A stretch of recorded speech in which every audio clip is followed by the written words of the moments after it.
Om Swastiastu.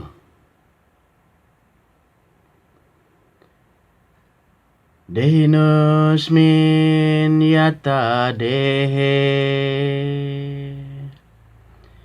kaumaram yawanam jara tata dehantara praptir diras tatra nahmuyati Dehinusmin yata dehe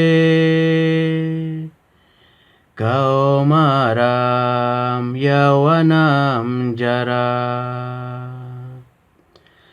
tata dehantara praptir diras tatra namuyati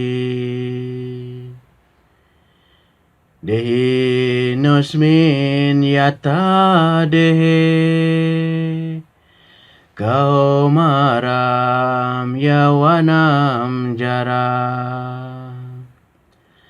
tata dehantara praptir diras tatra namuyati,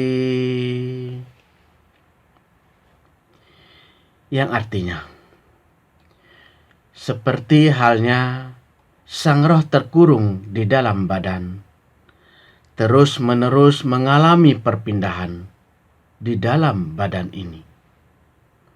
Dari masa kanak-kanak sampai masa remaja, sampai usia tua. Begitu juga sang roh masuk ke dalam badan lain pada waktu meninggal.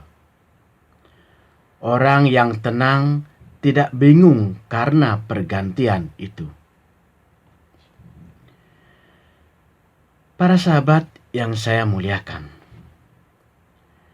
pelajaran pertama yang perlu kita pahami kalau kita ingin memulai untuk menempuh tangga spiritual adalah pengetahuan tentang prinsip dasar dari pengetahuan rohani, yaitu siapa diri saya.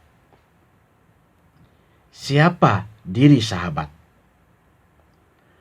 Pengetahuan dasar inilah yang terlebih dahulu harus kita pahami sebelum kita ingin memahami pengetahuan yang lebih tinggi, yaitu pengetahuan tentang Tuhan. Kalau saya ditanya, siapa saya?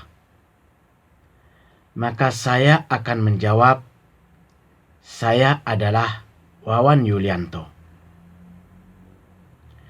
Dan jika para sahabat ditanya, siapa saya? Mungkin sahabat akan menjawab, saya si A, saya si B, saya si C, dan sebagainya. Kalau kita menunjuk pada bagian tubuh kita, maka kita akan mengatakan, ini tangan saya, ini kaki saya, ini perut saya, ini kepala saya, ini mata saya, ini telinga saya, dan seterusnya. Sampai kita akan berkata, ini badan saya. Kita tidak akan mengatakan sebaliknya, yaitu tangan ini saya, kaki ini saya, kepala ini saya, badan ini saya. Kalau kita mengatakan ini tangan saya, ini kepala saya, ini mata saya, dan ini badan saya, terus saya yang mana? Saya yang dimaksud itu di mana? Maka kita akan mendapatkan jawabannya dari pustaka Weda, yaitu Aham Brahma Asmi. Aku adalah Brahman. Aku adalah sang roh. Aku adalah sang Atma, sang jiwa. Aku adalah sang Atman, sang roh yang menempati badan ini. Inilah prinsip dasar pengetahuan rohani,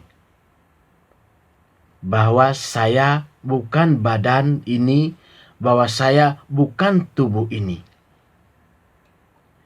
Saya adalah prinsip aktif di dalam badan ini, di dalam tubuh ini, yaitu sang Atman atau sang roh.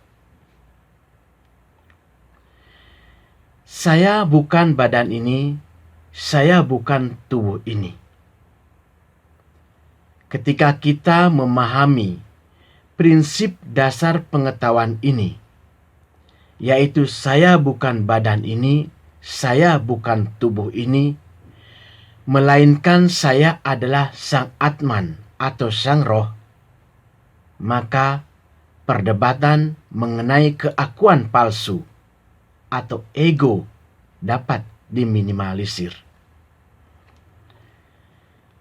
Para sahabat yang saya hormati,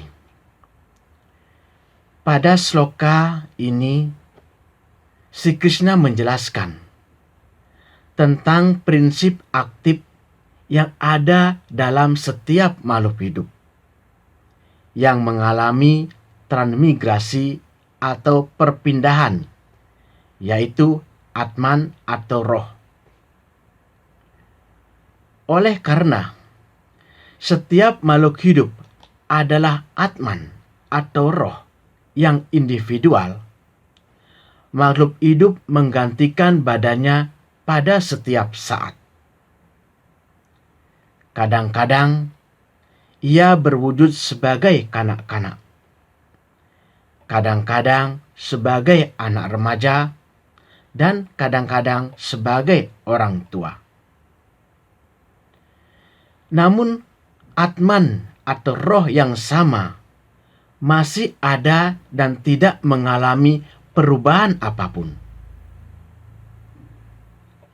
Akhirnya, Atman roh individual tersebut menggantikan badannya pada waktu meninggal dan berpindah ke badan lain. Dari kehidupan ke kehidupan berikutnya,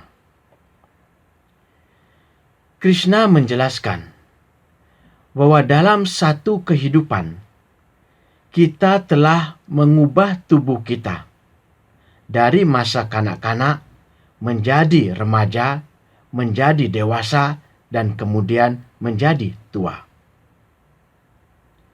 Namun prinsip dasar, yaitu sang Atman, sang roh, tidak mengalami perubahan.